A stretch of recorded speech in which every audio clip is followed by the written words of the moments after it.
package. You were really at one with the whole package and really at one with the environment because the visibility was so terrific. If you remember, a lower belt line and great greenhouse on the car, so it was a very invigorating and involving experience.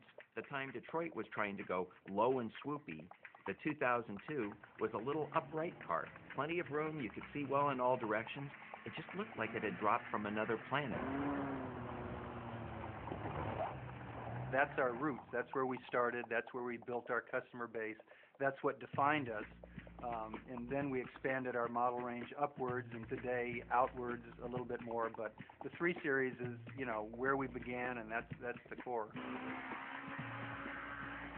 So the sports sedan was created by the 2002. It's got practicality. It's got a real back seat. And I think it's been really the benchmark within the industry to try to replicate that.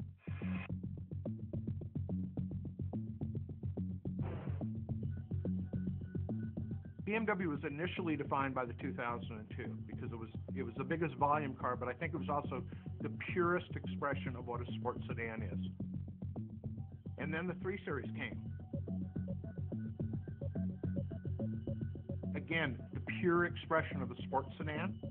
2002 updated to a new generation and a new time, and it was also our largest volume car, so it naturally defined the brand. I think the agility, the performance, this combination of nothing too big, but with great suspension, great handling, great steering, and great response, embodies the brand very well. I mean, BMW is all about dynamics and agility. The very nature of the 3 Series makes it ideal. It's relatively lightweight.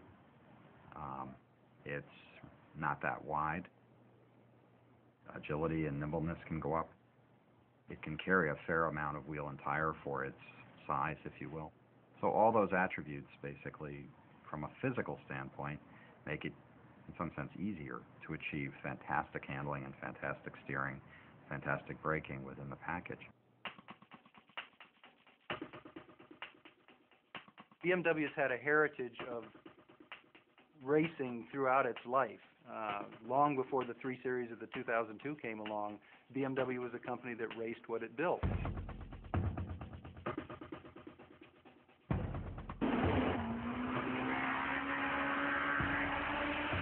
BMW had an awareness problem in 1975.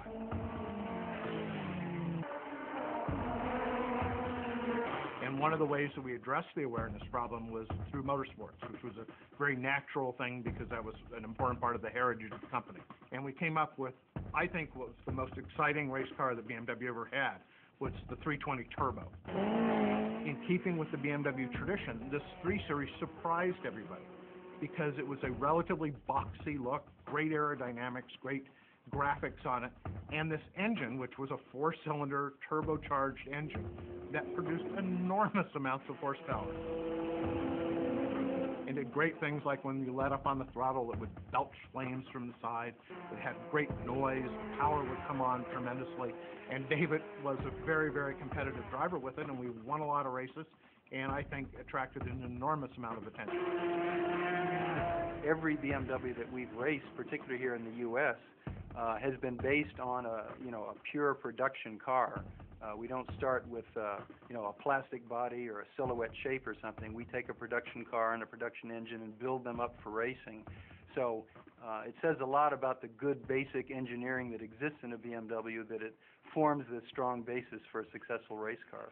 So 3 Series racing is sort of, again, part of the authentic nature of the 3 Series, authentic nature of BMW.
It was 1987 when the first M3 came out in the United States.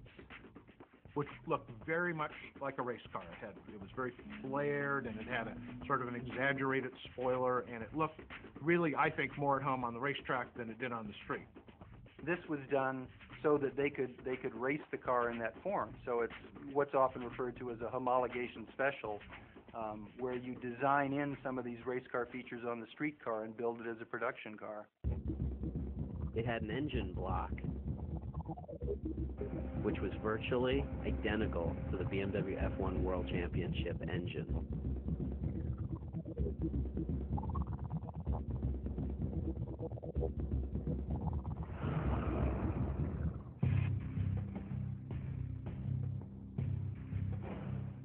When you think about the E36, the important thing to remember is what was going on in the market when the model was introduced. It was 1991.